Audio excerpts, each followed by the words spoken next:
Vedare tinokuchingamidzai zvekare kune chimwe chirongwa pano paZim Facebook Secrets and Confessions. Tadzoka zvekare nemamwe mamessages. Regedzai tibva tapinda mumamessages edu ngatadzoka takakubatirai. Message yedu yekutanga yakamira sekudai so. Vanzi makati zvenyu mukoma, nyaya yangu yakadai, ndiri mwanasikana akazvarwa ari ega pavakomana 4 uyezve ndiri inini gotwe.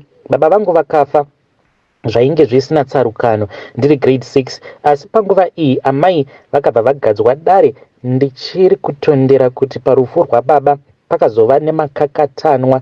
Mutumbi wababa ukatombonoramwiwa kumusha kwaamai vangu. Nyaya yaiva yehuroyi, zvichinzi kumusha kwaamai ndiko kwainge kwabva pfumo rehuroyi rainge rakanobaya baba vangu. So baba vakazovigwa. Hatina hama yababa yatakazoona zvekare. Amai ndivo vakamiramira kuti tinge tichizosvika pakukura. Ini ndakati ndasvika panguva yangu yekutevera, amai vakanditi kana waenda kunguva yako wozondipa chipfeko chako chemukati, penti rako rinenge riine ropa. Nehudiki that time ndakangoti kuda ndo zvinoitwa zvacho. Ndakabva ndavapa. Kubva mwedzi iwoyo ndakamira kuenda kunguva yangu zvakare. Chimwe chaitwa naamai vangu, vaiti hanzvadzi dzangu dzikawana vakadzi vaiti vasarara nevakadzi vavo mudzimba dzavo. Amai ndo vairara nevaroora vavo. Ende zvinhu izvi vaitozviita mazuva 2 ekutanga. Varoora vose mukoma vaitoita mazuva 2 vachirara naamai vedu. Ini ndakazosvika pakuroorwa. Amai vakati chimbogara mazuva 2 ndokubva ndaenda ndikabva ndanorara zvekare naamai vangu mubedroom. Mukoma nashi inini ndakaroorwa last year. Ndakati ndabvisirwa ndakasara pamba mazuva 2 amai avainge vakumbira kumurume wangu. Ndakati zuva rekutanga ndivete ndakanzwa hit yainge isingaiti, ndikabva ndatanga kudikitira. Uye zvekare ndainge ndichikachidzwa zvekuti ndakamuka ndichinzwa kuti mumba mainge muchikwititidzwa mushonga. Zuva repiri ndakapatika ndikaona amai vainge vakanditanyangira vakabata nyanga, asi vainge vakapfeka mamwe machira andisina kukwanisa kunzwisisa kuti ainge ari machira ainge akaita sei. Ndakati ndamuka vakaita sekunge vainge vandidira bhaketi rainge rakazara nemvura. Ndokubva ndabatwa nehope zvekare. Ndichimuka makuseni mukoma ndaiti kana ndikada kuvabvunza zvainge zvaitika usiku ndaibva ndapera simba. Uye zvekare ndakatarisa ndichida kuona kuti mvura iyaya iyo yavainge vakandidira mvura iyoyo yainge yakaenda kupi, but ndakabva ndatoona kuti mumba mainge muri extra dry. Mukoma nashe ndakabva ndati ko chii chiri kuitika pano. Ndakazorongedza ndokubva ndazouya kuno kumusha kwemurume wangu. Kubva zvandapinda mumusha umu handisati ndanyatsokunzi ndanakidzwa nebonde, nekuti kana ndikaita bonde nemurume wangu sikarudzi yake mukoma inokwanisa kutoita vhiki rose isingatomboshande. Uye zvinhu izvi zviri kuitika zvekare kuhanzvadzi dzangu, because ndakazoti ndataura neumwe muroora wangu wandainge ndichiwirirana naye ndikabva ndati amai guru izvi ndo zviri kuitika kwandiri. Vakabva vati vatete ndo zvinoitikawo kwamuri, ndo zviri kuitikawo kwatiri tose. Taitoti zvimwe kuda imimi ndimi muri kutonakidzwa ka neupenyu. Saka iye muroora uyu akabva azonditi mushure mekunge vazotanga kusangana pabonde nehanzvadzi yangu, hanzi vakamuka makuseni, hanzi vachinzwa kuti sikarudzi yavo yainge ichita kupisa, hanzi yaita sekunge inobvira moto. Hanzi nazvino ndo zvinoitika. Vanoti pose apo pavanenge vapedza kuita bonde, hanzi vanotanga kuswinyiwa kusikarudzi kwavo. Zvinova zviri zvinhu zvekuti ndakatoona kutoti ndo zvinotaurwa zvekare nemurume wangu. Murume wangu ane nguva dzekuti kana apedza kuita bonde neni anobva ati kwandiri, iwe ndikunzwa sekunge sikarudzi yangu iri kuswinya.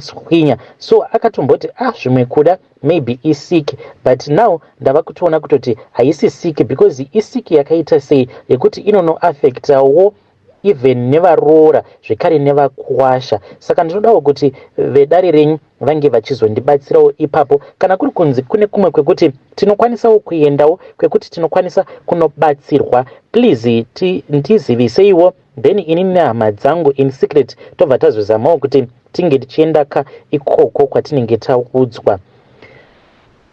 Vedare ndo message iyo yandakatumidzirwa ichibva kuna vanzvadzi vedu ngatizamei kuti tinge tichitaura navo vanzvadzi vedu ava mucomment section. Zvekare kune vaya vanenge vachida mafone numbers, chingozamai kuti mungotora link, handiti kana matora link then mobva mangobaya link riri mobva manoti mugroup, mobva matora manumbers, mobva mabuda zvekare mulink muya kuitirawo kuti vamwe vange vachizokwanisa kupinda mugroup imomo. Rekezai tibva taenda panyedu inotevera. Nyedu inotevera yakamira sekudai so. Hanzi makadi zvenyu mukoma, ndinokumbirawo kuti munge muchindiposterawo nyaya yangu makavikawo chitupa changu. Inini ndiri murume uye zvekare ndine makore 34 years ekuberekwa. Ndiniwo last born mumhuri. Ngoma nashe ndauya pano ndiine confession yangu iyo yandinayo. Vanhu vanokwanisa kundijaja zvavo, but ndiri munhu uyo wekuti ndanyanyisa kutambudzika munomu mandiri munyika yevatorwa. Kubva zvandakauyawo muno muSouth Africa handina kana kumbogara ndakawanawo mukana wekuti ndinge ndichikwanisawo kuwanawo basa rekuti unototiwo basa iri randiri kushanda rine mari. Mabasa ose awo andinoshanda mabasa ekuti zvinhu zvacho zvinenge zvakangondiomera chete. So mukuzonofamba umu ndo pandakabva ndachizosangana nevamwe godobori avo vanobva kuMozambique. Saka ivo vakabva vazonditi vainge vachikwanisa kuti vange vachizondipawo mushonga. Ndakabva ndapiwa mushonga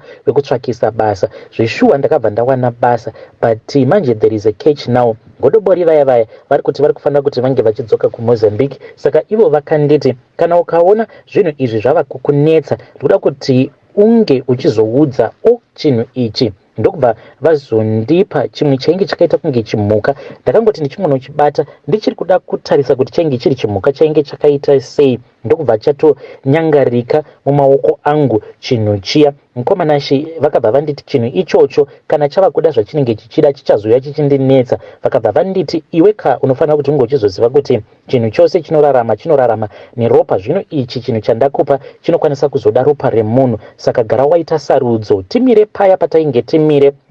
Vakabva vandimanikidza kuti ndinge ndichisarudza uyo wandainge ndichida kuti ndinge ndichizochipa chinhu ichi.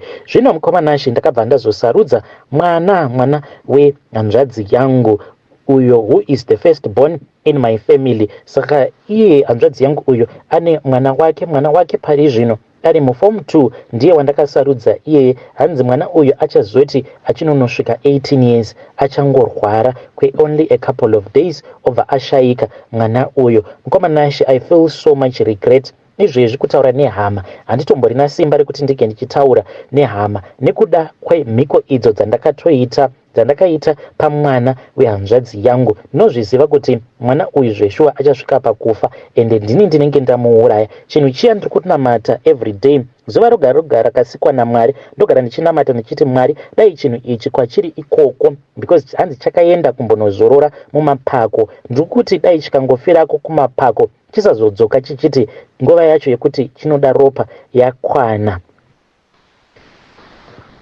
Vedari ndo message iyo yandakatumidzirwa ichibva kuna mukoma vedu avo. Please ngatizamei kuti tinge tichitaura navo mukoma vedu ava mucomment section. Zvakangoma kani, zvakangoma hazvo vedu way. Strange things indeed they do happen in this world. Regedzai tibva taenda panyedu inotevera. Nyedu inotevera yakamira sekudai. Hanzi makadi zvenyu mukoma, ndinokumbirawo kuti munge muchindiposterawo nyaya yangu makavikawo chitupa changu. Iniwo ko ndaigozivei kuti musikana uyo wandainge ndasangana naye muchechi chaimo ndikabva ndatanga kudanana naye iye ainge aine mamarine spirits. Musikana uyo mukoma ndava very addicted kwaari zvekuti ndava kutofunga kuti zviri nani kuti ndinge ndichiparadza marriage yangu. Ndiri murume ndine makore 53 years ekuberekwa. Zvino ndakura kudai zveshuwa ndinganzi ndazorora here musikana ane 19 years zvechikwadi kutoramba mudzimai wangu ndatova munhu ane vazukuru. Saka nemusikana uyu mukoma takasangana. This was after paitika a very big Sunday. So ndo pandakabva ndazosangana naye musikana uyu. Ndakamuona ndikangomutarisa kamwe chete ndikabva ndatoona kuti uyu ndainge ndamuda. Ndokubva ndataura naye iyo. She was very responsive. Ndokubva atonditi garai henyu matora mafone numbers angu apa kuti ndinge ndichiburitsa foni zvainge zvisingaiti nekuda kwekuti mudzimai wangu ainge akamira padhuze. Iye akabva ati I can see. Saka zvandava kuita nezvekuti ndava kukupai Bible rangu patichazosangana. Please promise me kuti you would have kept my Bible safe. Ndikabva ndati hongu baby, I am going to keep it safe for you. Saka akabva anyora mafone numbers ake imomo. Then mukuzongonomhoresana tichimboita sekunge we are just greeting each other, ndobva azonondisvitsa bhaibheri rake handina kuzomudzorera. Ndini uyo ndikabva ndamhanya ndikabva ndanoriisa bhaibheri iri muboot, then ndikabva ndatoti kune mukadzi nezvimwe zvikuru zvangu handei ndokubva tatodzokera kumba. I made sure kuti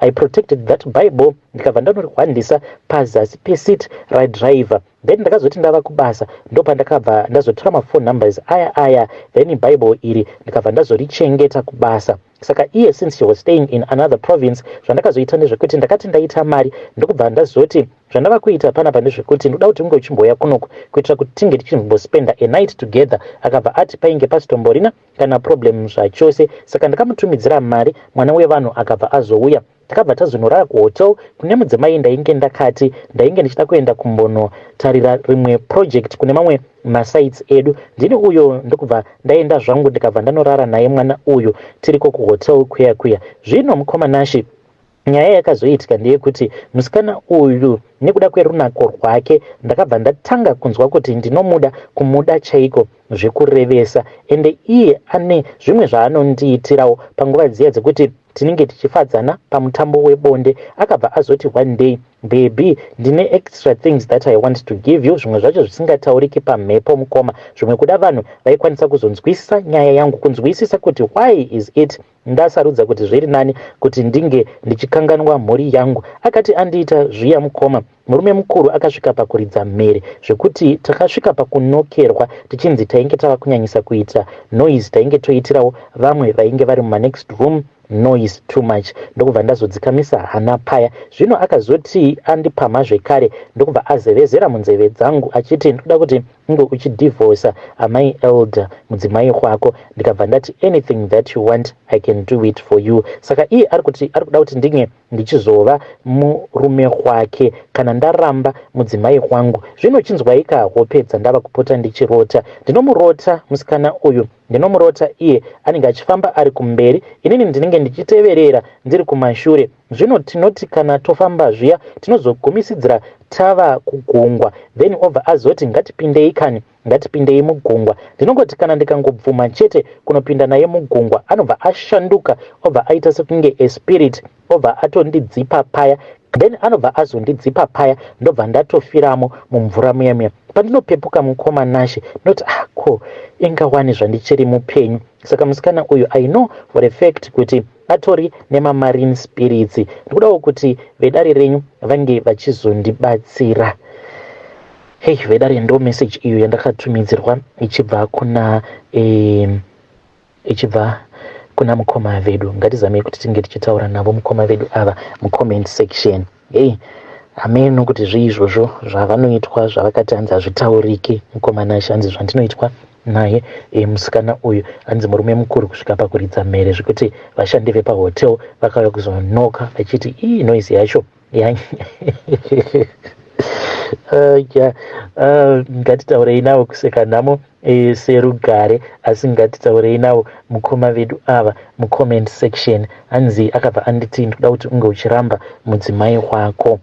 Saka ngatitaureiwo navo mucomment section. Regedzai tibva taenda panyedu inotevera. Nyedu inotevera yakamira sekudai so. Hanzi makadi zvenyu mukoma, ndinokumbirawo kuti munge muchindiposterawo nyaya yangu makavikawo chitupa changu. So inini I was a bus driver for a very popular company for a very long time. But hii hama dzangu kana mukazoona mamwe mabhazi achiita ma-accidents, you need to know kuti sometimes pane zvimwe zvinenge zvichiitwa nevaridzi vemabhazi. And I think kuti it is an important thing kuti iwe kana uine mabhazi ako aunenge uinawo, at least tell your drivers so that vanhu vakwanise kuzvichengetedza, because moyo wangu unorwadza kana ndikanzwa zvinzi bhazi rabeuka, the driver has passed on. Ndinorwadziwa nekuti dzimwe nguva isusu semadriver ndisu vanhu vanototanga kuiswa pamalist ekuchekereswa nevaridzi vemabhazi. Ini ndakapotsa ndachekereswawo, but ndoda kungotenda Mwari anonamatwa nemudzimai wangu. Mukomanashi takati tiri pagaraji paya, bhazi ndokubva ratanga kuitwa maripe. Saka I had noticed kuti pose murungu apo paaiuyawo panenge pachiitwa maripe aiti kana akangovapo bhazi iroro mukoma raizonoita accident, a fatal accident, zvekuti panotofiwa nevaviri kana kuti vatatu, but izvi zvaisaitika each and every time, zvaingoitika kana pamwe chete pagore. Zvino mukoma Nash ipapo rangu bhazi parainge richiitwa maintenance, hana yangu yakarova. Pandakamuona murungu achisvika pagaraji nemotikari yake, ndikati apa ndiri kufanira kuti ndinge ndichibuda, apa bhazi rangu riri pamaintenance. Murungu auya kauyo. Zvinoreva here kuti inguva yangu yekuti ndinge ndichiita accident? Kubva zvandakatanga kudriver ini handina kumbogara ndakaita major accident. Murungu akauya paya ndokubva atanga kubata-bata, sezvo iye ainge ari makanika. Murungu akazongoti abata-bata kudaro ndokubva azoenda muofisi make. Ndo pandakangodzwa zvichingonditi fonera mudzimai wako anamate. Ndakabva ndafonera madhamu, ndikabva ndati madhamu handizivi, but ndakangonzwa voice richinditi namata. Mudzimai anoti iye akati achinamata akabva azofonerwa nevamwe amai vekuchechi vachimuudzawo kuti vainge vangonzwa voice rakavati namatai namatai namatirai. Vainge vachifanira kuti vange vachinamatira inini. So even though ndainge ndiri munhu ainwa doro ndichisvuta fodya ndichiita sei, but musi iwoyo mukoma ndakati ndichibuda ndainge ndichingonamata. Takazoti zvino mukoma tava kuda kunosvika mumasvingo, ndini ndainge ndichidriver.